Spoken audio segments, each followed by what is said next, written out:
নমস্কাৰ এটা প্ৰশ্ন উত্তৰ শিতানৰ নতুন ভিডিঅ'লৈ সকলোকে স্বাগতম জনালোঁ তোমালোকৰ বছৰেকীয়া পৰীক্ষা ইতিমধ্যে অন্ত পৰিছে নিশ্চয় সকলোৰে পৰীক্ষা ভাল হৈছে এই ভিডিঅ'টোত ষষ্ঠ শ্ৰেণীৰ ইংলিছৰ প্ৰশ্ন কাকতখন আলোচনা কৰিছোঁ প্ৰথম প্ৰশ্নটো আছিলে the person who dial the number was চাৰিটা অপশ্যন দিছে ইয়াৰ শুদ্ধ উত্তৰটো হ'ব ৰিচভ নেক্সট কুৱেশ্যনটো হৈছে Bhogeswari Phukanani lived a peaceful life টিল দ্য এজ অফ ইয়াৰে শুদ্ধ উত্তৰটো হ'ব 60 years.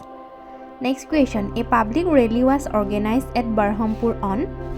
ইয়াতে অপশ্যনখিনি খেলি মেলিকৈ দিয়া আছে তথাপিতো ইয়াৰে শুদ্ধ অপশ্যনটো হ'ব September 18, 1942. Next question. Green plant enriched the air with. শুদ্ধ অপশ্যনটো হ'ব oxygen. Next question. The mountain called the squirrel. ইয়াৰে শুদ্ধ উত্তৰটো হ'ব little pig. Next question. Bhogeshwari Fukonani was born in option hobo Nagaon. Rishabh, Rishika and their parents went to Delhi in the month of yare shuddho uttor hobo October month. Next, shall we ring the person up? The person who said was option hobo Rishabh. Next, hello, I am Rishabh Borwa from shuddho option hobo Guwahati. Next, the Quit India movement was started in option 1942. Our environment polluted due to option hobo all of the above. Next, we need to air to option bread. Maple Inn is a lovely hotel. Next, Rishabh found a wallet lying on the floor of the bus. Next, Bhogeshwari Fukonani died on September 20, 1942. Next, question number 2. Find out whether our following sentences are true or false. A. Rishabh and his family went to Delhi by train.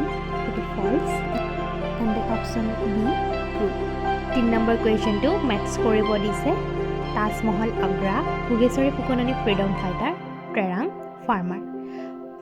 Question number 4 first 10 lines of the poem The Mountain and the Squirrel দহশাৰী লিখিব আহিছে. Question number 5 answer the following question. When did Rishabh and his family go to visit Delhi?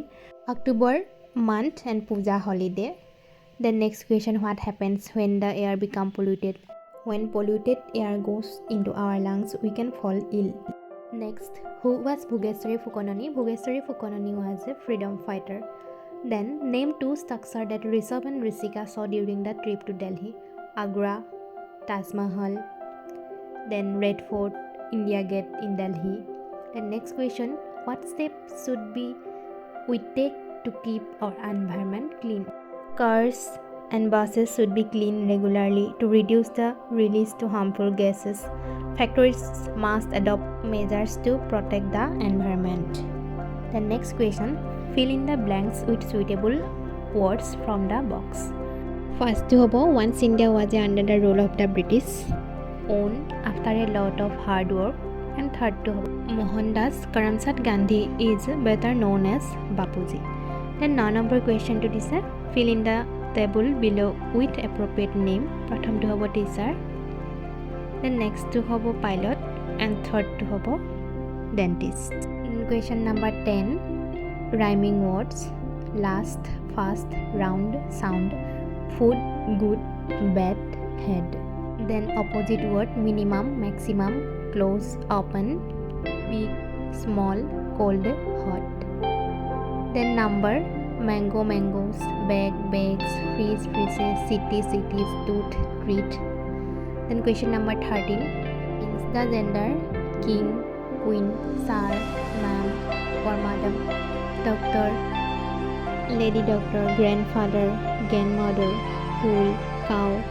Then question number 14 correct forms of the verb the earth moves round the sun.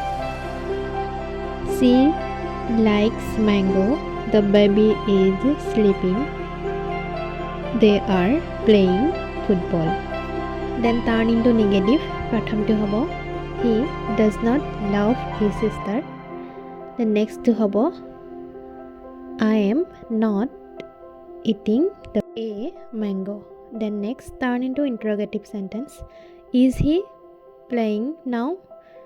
And next to hobo does Rima read the story?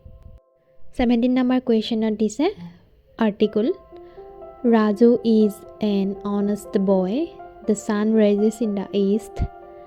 I buy a red shirt.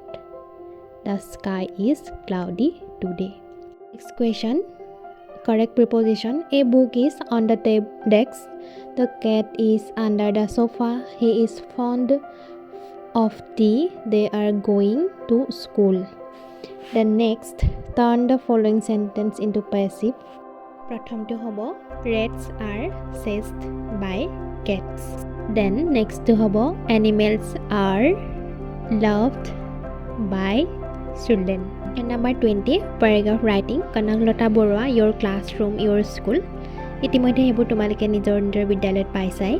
Then last question, translate into English. মোৰ নাম Ramen. My name is Ramen. মই ষষ্ঠ শ্ৰেণীত পঢ়োঁ. I read in class 6. মোৰ এজনী ভণ্টি আছে. I have a sister. মোৰ বয়স 11 বছৰ. My age is 11 years. মই বিদ্যালয়লৈ খোজকাঢ়ি যাওঁ. I go to school by walk. মই মোৰ বিদ্যালয়খনক ভাল পাওঁ. I love my school. এয়াই আছিল 2024 চনৰ বছৰেকীয়া পৰীক্ষাৰ ষষ্ঠ শ্ৰেণীৰ ইংলিছৰ প্ৰশ্নকাকত. আশা কৰোঁ তোমালোক সকলোৱে ভিডিঅ'টো চাই ভাল পালা. সকলোলৈকে পুনৰ মৰম আৰু শুভেচ্ছা জনালোঁ.